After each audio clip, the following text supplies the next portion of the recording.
So we're back with issue number 60 of PlayStation Underground's official US PlayStation Magazine discs. Now, we have previously gone through The Vault. These episodes tend to get quite long with the PS2 demo discs. So we did The Vault, and we're splitting in half, and we're going to go see all of the other stuff. Behind the scenes. Disney characters. Square style? What is Squaresoft up to now? Oh, Kingdom Hearts. Okay.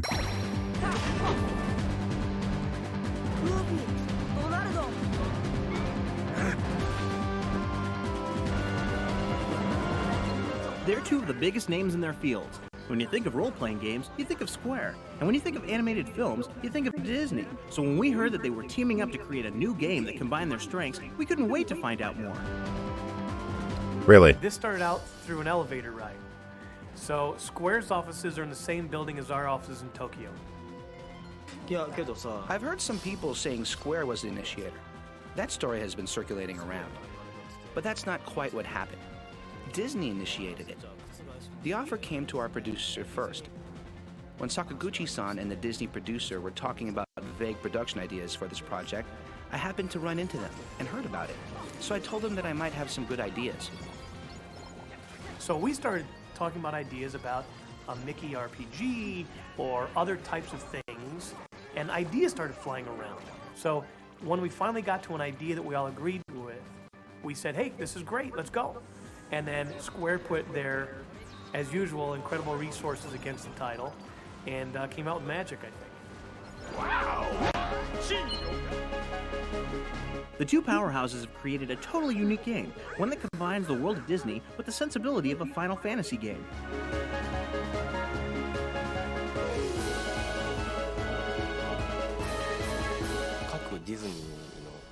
Disney movies each have their own unique worlds, such as Aladdin, The Little Mermaid, Tarzan, and so on.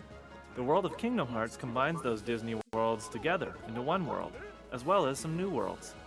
If I would express it in one word, it is about heart. The main character Sora travels around the Disney world and discovers its true meaning.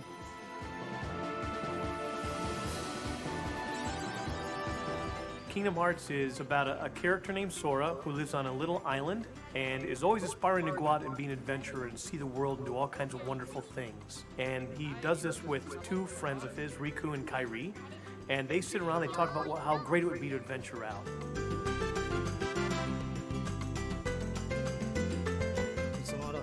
So they plan an adventure to see the world using a small raft. Each character has their own thoughts and goals about the adventure. But the day of embarkation, a storm hits the island. Not a natural storm, but a mystical one.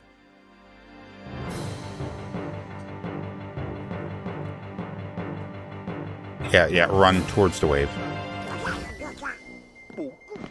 And that's when he becomes involved with Donald and Goofy, who are in the Disney universe, both the magician and the court guard. And they're off to find their King Mickey, who has disappeared. No one knows where he is.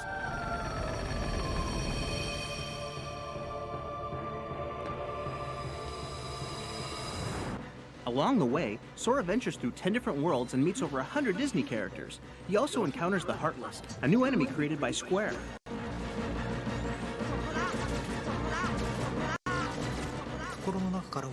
The Heartless are shadows that were originally born from the dark side of the How long is this? They do not have hearts and attack those that do. They are darkness, if I express them in one word. Like the name tells you, they do not have hearts. They are enemies that appear everywhere. I wanted to create motion that has never been seen in any other game. They move like bugs or animals. Definitely not like humans. And they have a world that is being sucked dry of resources. So they get smart, and they try to suck the resources, the magic and the happiness and the goodness from the Disney worlds. So Sora and our adventurers, Donald and Goofy, go off in order to defeat the Heartless, bring equilibrium back to the universe, and happiness and magic will forever live on.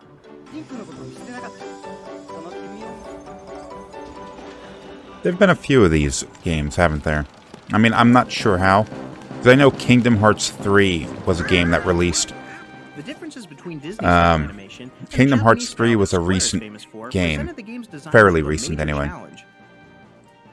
But it Prior to actually getting There into were the like production sub-releases, process, I had told Disney that I like would Kingdom not Hearts intentionally 2.5 enter or into some new shit like character that. designs, just for them to fit into the world of Disney. I did not think it was necessary. Besides, there are already dissimilarities along Disney character designs. For example, Donald and Tarzan don't blend together well. So I did not force myself to adjust my designing style, as long as the color and the feel of the characters matched and wasn't awkward when seen on screen.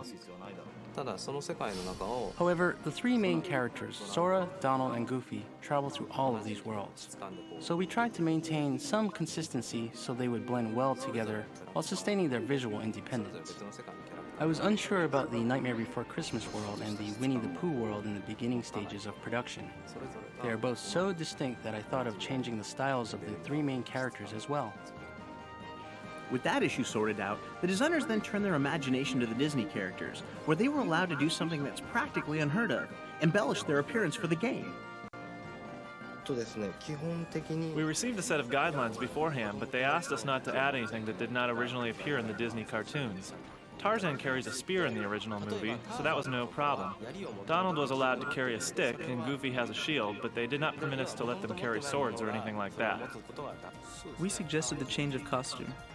Our director, Nomura-san, drew image illustrations for Donald and Goofy in the Little Mermaid world, and we discussed the designs Goofy's a with Disney turtle. to approve them. Uh-huh. Other costumes were drawn based on rough sketches by Disney.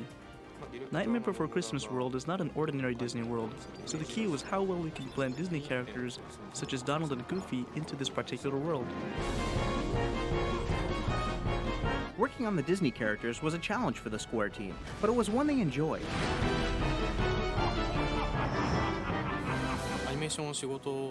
We animators consider Disney an inventor of film animation.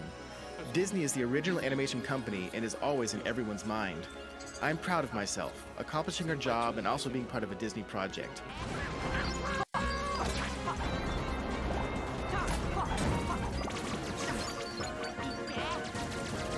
Obviously, we have a lot of knowledge that's kind of part of the deal of being with the Walt Disney Company about the characters and the worlds, but we tried to share with them. So we had little chalk talks. We connected them with some of the animators from the Walt Disney Company from feature animation and told them a little bit about what the motivation was for the character. Disney offered a class for a day. We learned the basics of how a Disney film is made. After that, I watched tons of videos since each movie has a different feel. I was watching nothing but Disney videos for 6 months. I studied the character. Oh, that's gotta of each suck. character, and then delivered 6 them in the months. game. And I think that's really displayed beautifully in how well they animated the characters in 3D. They move just like they're 2D animated in a lot of ways. And so those chalk talks, I think, really paid off. After spending a considerable this is amount of long. time with the Kingdom Hearts team, we couldn't help but wonder what Walt would think of Square and Disney's latest creation. I would only hope that Walt and everyone else that were involved in the Walt Disney Company for all those years and created such a wonderful legacy would be proud and really excited about how innovatively this product will go out there and how creatively it pushed the limits. Be sure to check back next month as we take a closer look at the gameplay of Kingdom Hearts.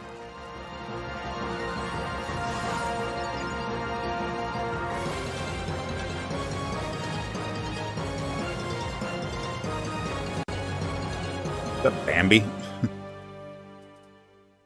So I've never played Kingdom Hearts. It's a series that has always just been outside of my reach.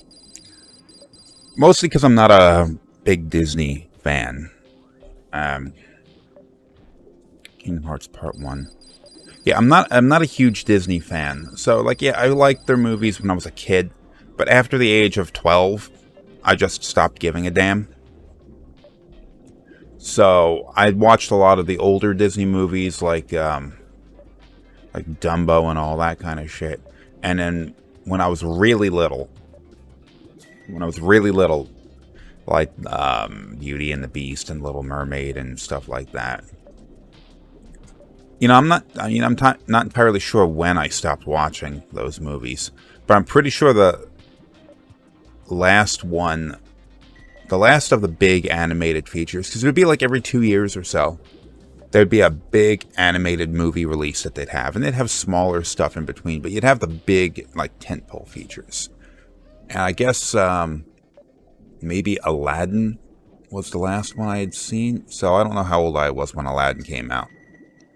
But anyway, I'm not a big Disney fan, so I did not get into the hype of Kingdom Hearts.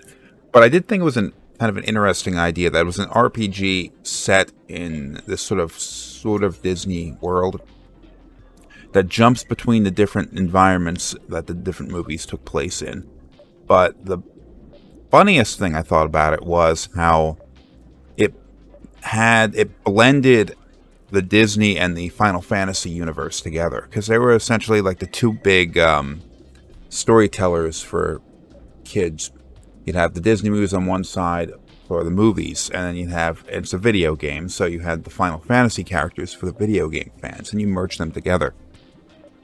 Although I've, of course, not experienced this for myself, but I have read criticism of the most recent Kingdom Hearts game, which I think was Kingdom Hearts 3, where it sort of has dropped the Final Fantasy connection. There's no Final Fantasy characters in it.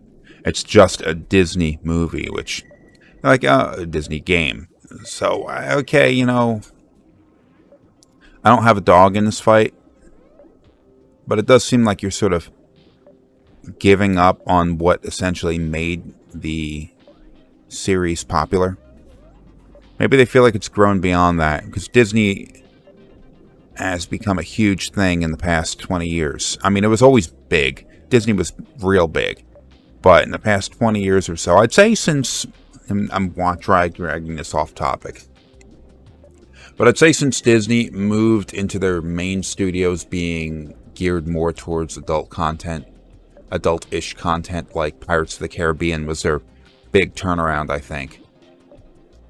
It's appealing more to just children. More than just children are being appealed to for Disney movies. So it has grown in size. It is really swelled up. Now they have Star Wars. They have... oh, shit, what else do they have? They have a lot of other shit. Star Wars, I guess, was their biggest acquisition. Not that Star Wars was never not intended to be for children, but at least George Lucas says so.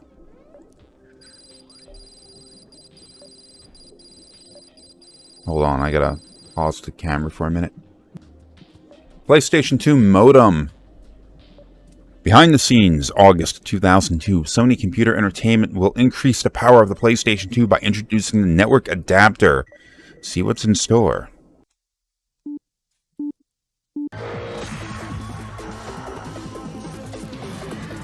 Geez, even their videos had loading screens. In August 2002, Sony will expand the entertainment horizon of the PlayStation 2 by introducing the network adapter, allowing you to connect to gamers across the country for online play. And if you're anything like us, you want to know all about it. So we thought we'd ask the folks at Sony a few questions.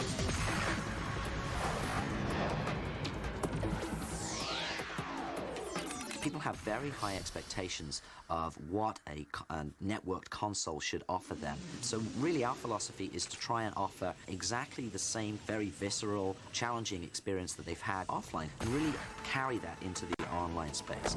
The great benefits of online gameplay is that you move into this new world of infinite possibilities. The competitive environment becomes a lot richer and more intense because it's dynamic. Now you're playing against real people, whereas before you're relying on, AI-controlled opponents. So the weird sweater you're wearing. Dimension to the overall PlayStation 2 entertainment experience.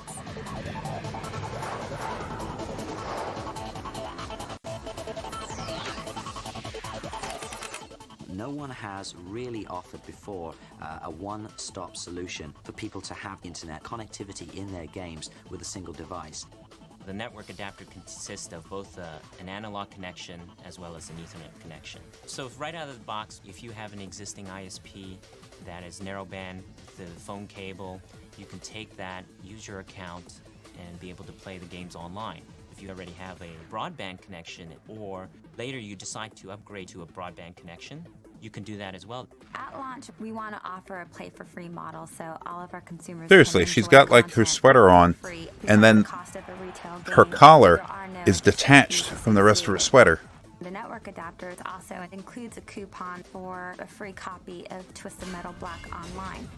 Many of our users have their own ISPs, And we want to be able to give that flexibility that they continue to use their own ISPs and be able to play their games without having to register for a Sony account.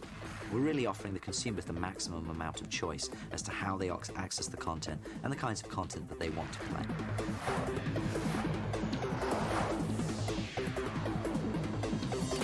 If a consumer wants Look at to that. join an online game, all they need Is that the to style back in 02? Once you connect to the internet using your PlayStation 2, you will go to a lobby that's individual to that particular game. If you take Frequency, for example, you would enter the Frequency lobby and you can see who's online and who's playing, and you could choose to either join a game or host your own game.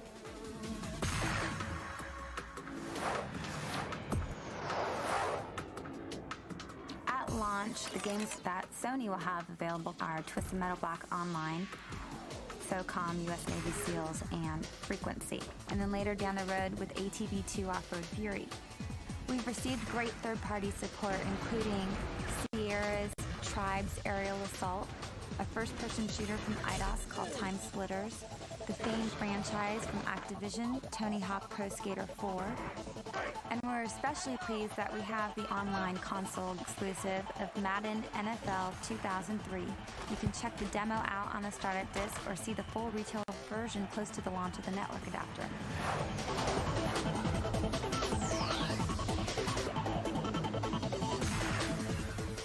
The number of players online depends on each individual software title. So for example, in SOCOM, you could have up to 16 people playing online in one game. In Twisted Metal Black Online, you can have 8 players in a broadband game or 2 players in a dial-up game. We differentiated that between dial-up and broadband. Of course, a very important feature is text chat, but we also have voice chat, being able to communicate with the other player that's sitting in another state by voice. Hey, Nude, don't cross the water. You won't make it across. Oh! Dead man walking. Hopefully in the future we'll have video chat as well. The developers are Not on the looking PS2. to be able to download a new level of games and new characters. Just think about having an extra special level that you only can get it online. Not on the PS2, or most games anyway.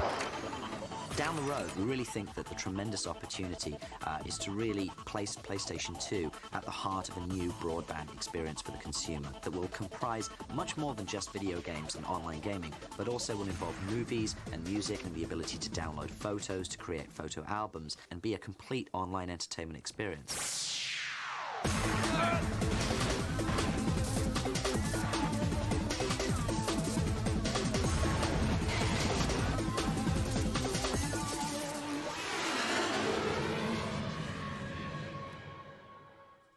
Okay, so the PlayStation 2, it's actually a little bit difficult to really point out how big of a deal this was. Because it's kind of a very common thing nowadays to see network-connected game consoles and PCs. In fact, it's the standard. The Xbox Series X, PlayStation 5, Switch, all of them come with network ability right out of the box. The PlayStation 2 is just old enough that that wasn't a common thing back then. The Dreamcast could connect online. I think it had a dial-up modem with it. And the Dreamcast service was something that I think some people liked, but it couldn't save the system. The PlayStation 2 launched without the ability to connect online, but the network adapter and modem was eventually added. The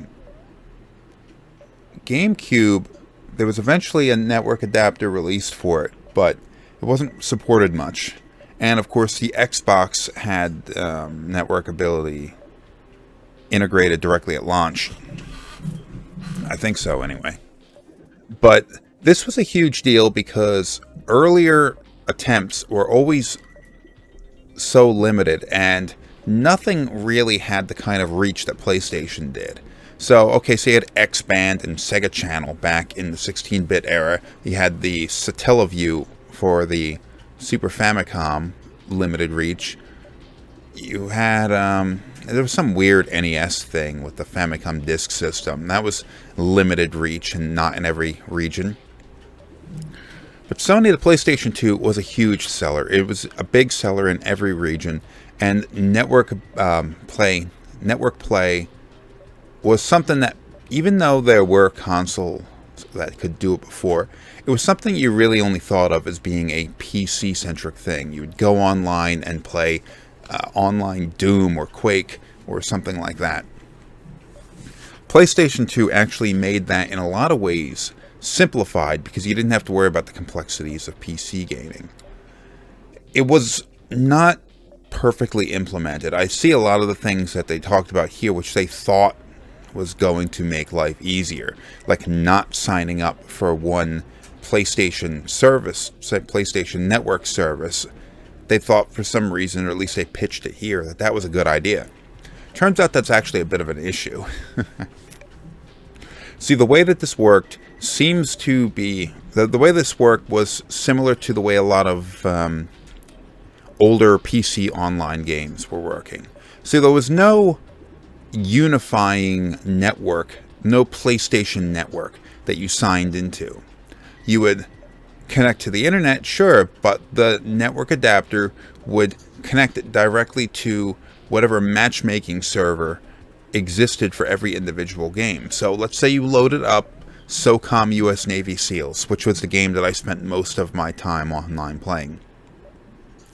It would connect to the SOCOM servers, and then the SOCOM servers would request a username and password. So you'd enter that in, and then you would connect it to their online service, and it would set up a bunch of matches for you, and then you would have like some player would... There wouldn't be any dedicated server for it. It would be some player would host the game on their machine. So it was very low cost on the host part of the game developer's cost. They just have to have a matchmaking server. But unfortunately, that username and password that you entered in to connect to SOCOM is not going to connect you to Twisted Metal Black. Twisted Metal Black, you need to have another username and password, because you're signing up for the online service of every individual game individually. So you would have... I did anyway. I had a piece of paper folded up and jammed into a game cartridge, a game disc case, like one of the DVD cases PS2 games came with, just with a bunch of usernames and passwords for every game that I like to play online on the PS2. And that is a pain in the ass. Microsoft actually went and set the standard with the Xbox of having one unifying service called Xbox Live, where you would have one username and password, and it would connect you to any game that you were going for. Sony eventually followed suit with the PlayStation Network on the Vita, or not the Vita, the PSP. The PSP did it, and then the PlayStation 3 did it, which was a huge improvement. That being said, I didn't know any better. It's the best I can get at the time, so I played a lot of PlayStation 2 network games. And I'd spend most of my time playing the SOCOM, the first SOCOM. I didn't really get into SOCOM 2. But SOCOM US Navy SEALs on the PlayStation 2 was incredible, because it was a game where it was a third-person shooter, but it attempted to be more realistic. Now, its single-player game was interesting in its own way and fun in its own way, although a little bit slow. Most people probably wouldn't have liked it. But the online component, it would stick you in a group, I guess 8 versus 8 or something like that, and it was all broadband only. There was no, I don't think there was any, like, 56K connection that you could have that would let you play the game. You had to have broadband only. And you would just go out there, and you had every game had... This game, SOCOM, had a headset that came with it. So there was voice chat, which is what most online games at the time didn't have. So you had voice chat, you're talking with your squad, and you're going out there. It's exceptionally common nowadays, but at the time it was rather unique, especially for a console game. And the game kind of The game was played best when you had a team that was willing to be patient and willing to work together, and you moved out, and I don't know, it was a lot of fun. I don't think I'd be able to play it nowadays, even if the servers were still online. But anyway, I also played the EverQuest game, EverQuest Online Adventure.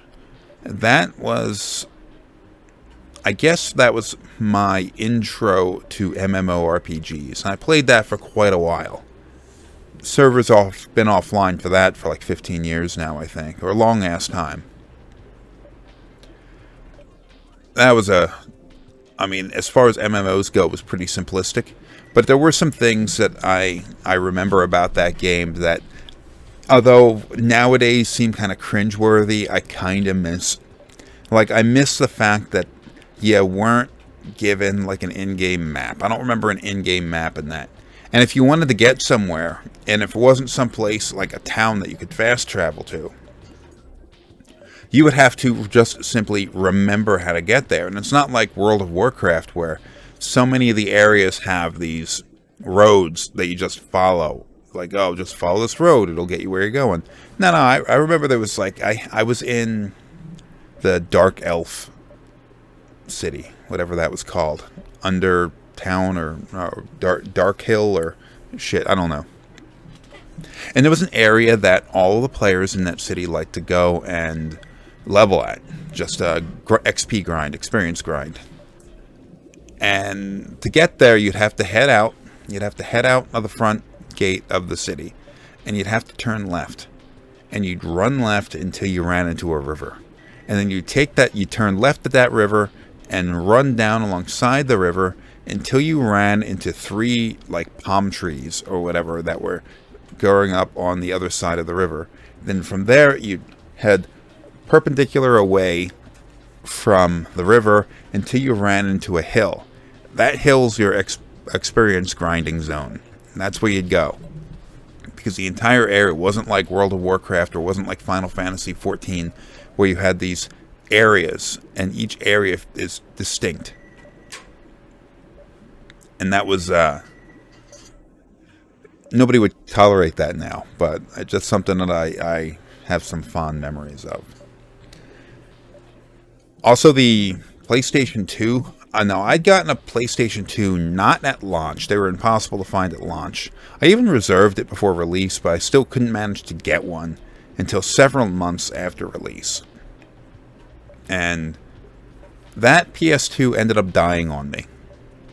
Unfortunately, a few years after I got it, it died on me. But Sony released, I mean, the cost of the PlayStation 2 was always going down. So the second one I ended up buying was quite a bit cheaper. But it came with a network adapter. And that's a PlayStation 2 I still have. And as far as I know, it still works. That one was much more robust than the first one. But it came with a network adapter. And my God, that was fun. Anyway, what am I looking at here? Sly Cooper.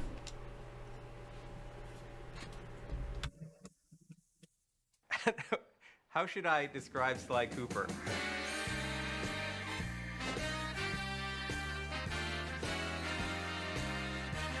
He's charismatic, suave, debonair, cool, adventurous. Sly Cooper is charming thievery.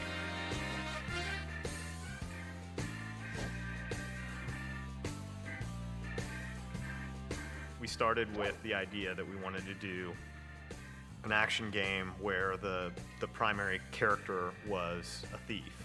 We very early on wanted to make a game that looked and felt like a cartoon, but was one step closer to realism rather than flat and graphic. When you look at the game, initially the first thing that draws you in is the beautiful art style and the lush, very, very lush look of the environments. But when you actually play the gameplay itself is lush as well. It's not about just how the game looks, it's about how the game plays and how the player experiences it. And it's all about having fun. When we designed the game, we made it so that you really have to figure out how to think in a stealthy way. And to beat the game, you're going to have to learn how to do a lot of things in a stealthy way. The designers, I think, have done a wonderful job of giving players the experience of sneaking and being a thief, and at the same time making the designs accessible to people so that you don't need to be a super gamer in order to play it, although there are tons of things that are in the game for those people. The genre is such that you have to really excel in every single phase of the game. You can't just have great art, you can't just have great code, you can't just have great characters, you gotta have it all.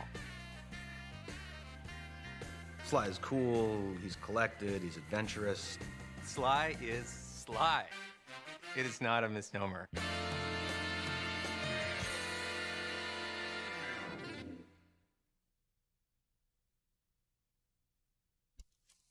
I've said this 100 times, and I'm going to say it every time I see one of these games pop up in one of these demo discs.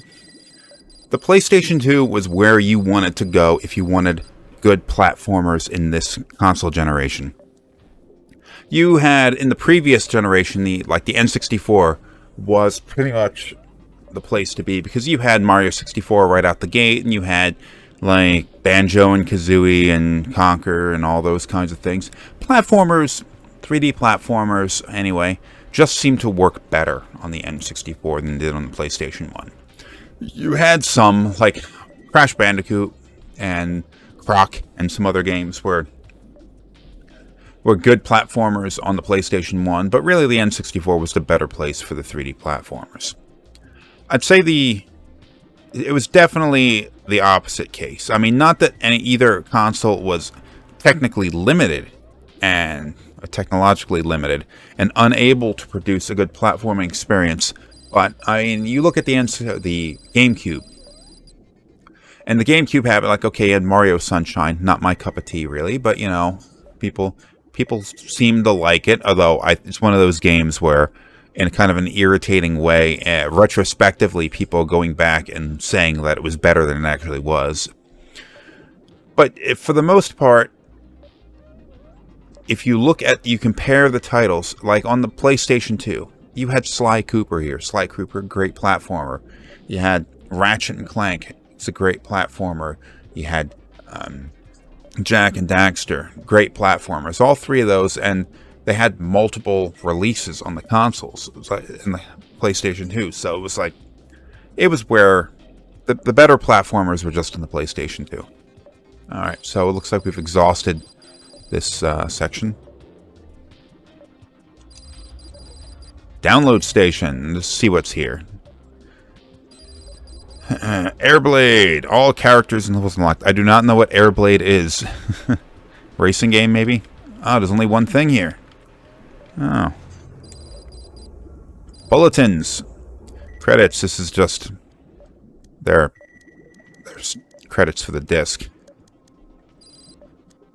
Fine print. Yeah, that's always the same. Cool moves. Okay, this will be a video. My name is Saul, and I'm a tip writer here at SCA. Today I'm going to show you a cool move for the game Monsters, Inc. for the PlayStation 2. I'm going to show you how to get all the monster mice in the level Garbage Disposal. Head over to the pool of green water and locate this trampoline right here.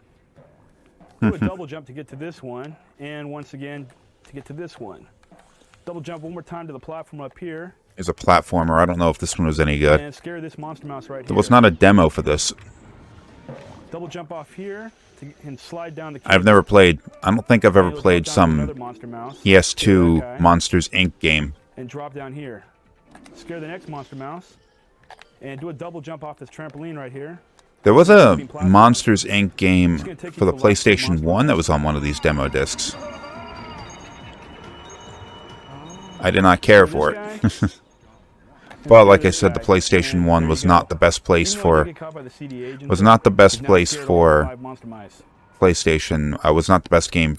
God damn it. Wasn't the best console for platformers. And complete the level. That will unlock a bonus movie clip for you. Enjoy. Metal Gear Solid 2. Find a cool FMV. My name is Anthony Bellin, and I work for SCEA. I'm going to be showing you a cool move from Metal Gear Solid 2, Sons of Liberty. There's a cute little Easter egg where if you get through the game fast enough, you'll see the Marines in their underwear. When you reach the end of the first level, if you're fast enough moving through the level, you'll get this Easter egg. Snake is going to start off on this raised platform, and you'll need to climb him down these ladders to get you to the floor where the Marines are going to be. You got to be very quiet to get through here quickly. Once you reach the floor, you're going to come across at least 3 guards that you need to take out in each room. Go into first-person perspective and take out the guard. Quickest way to get rid of the guards is to use your dart gun. And you also will need to sneak past the projectors without being seen. Don't forget to look for extra ammunition in hidden places, as you'll run out of darts quickly if you're not careful. Be sure that when you're walking across the metal plates positioned behind these platforms that you walk very slowly. If not, the guards will hear you. But this project is vital to the Marine Corps. Watch out for this next guard coming up. If you shoot an enemy in the neck with your dart gun, it'll drop them faster. This weapon will render all other Metal Gears obsolete. Once you're in the second room, you'll need to turn to your right, take out the first guard by the projector, and watch out for the moving guards. Also note, there are 2 projectors in this room. When the projection switches from side to side, the Marines will start looking in the direction of the new projected image. Be sure that you're not standing where they're looking. Father, I want to leave a better world for the future generation. As a soldier, I know that is my duty. Each guard has a very set route when they're walking their perimeter. So if you want to, wait for them to stop and then take them out. Left. Right. Down. If you have to stop anywhere, be sure that you're behind something, just in case everybody looks your direction. If you get through this room fast enough, without being seen, the next cutscene that will play, the Marines will be standing in their underwear. In the end of the 20th century, projected to completion in 2005. However, the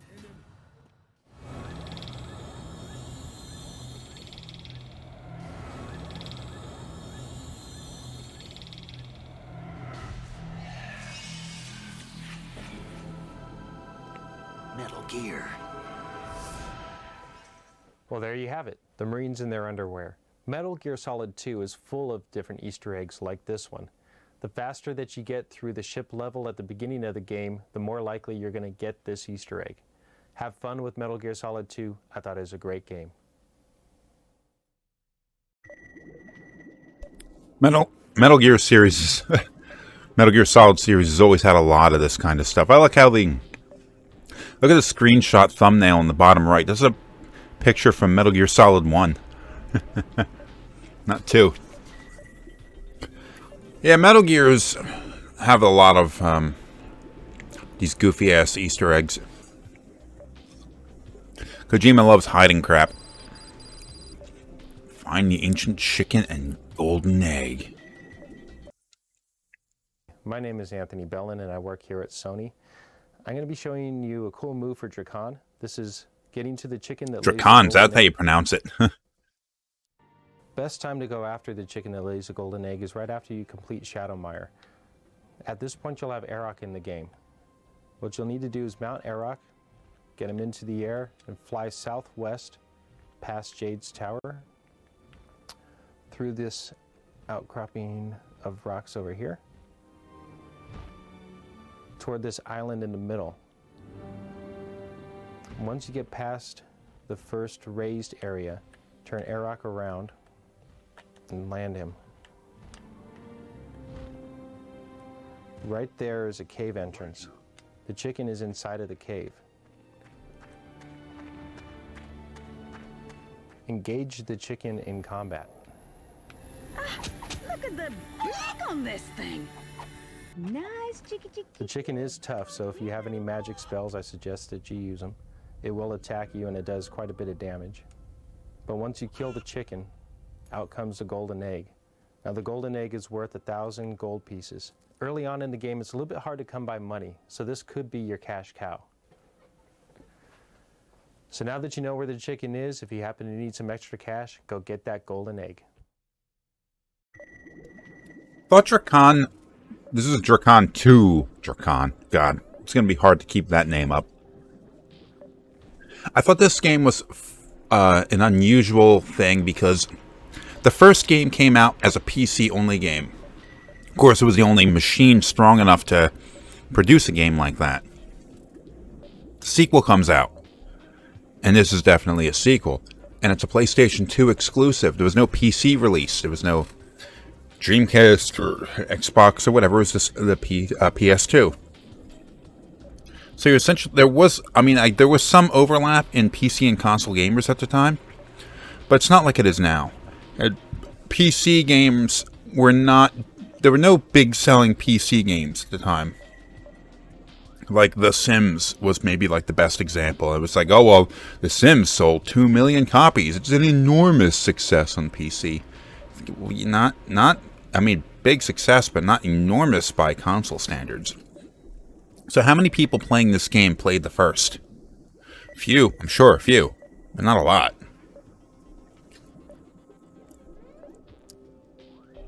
Played this game a little bit, and yeah, it's an interesting game. I'm sure it was fantastic in its day. It's kind of a shame, though, that the series seemed to have died off after the second game. Probably due to marketing issues, like what I was saying before about it being a PC, then a PS2 game. Alright, so that's all of those. Oh, okay, that's it. 41 minutes. Oh, got through that a little bit quicker. Babbled on some nonsense for a while. That was issue number 60 of the... Oh, I can move this a little bit. The official US PlayStation Magazine. Demo disc. Thanks for watching.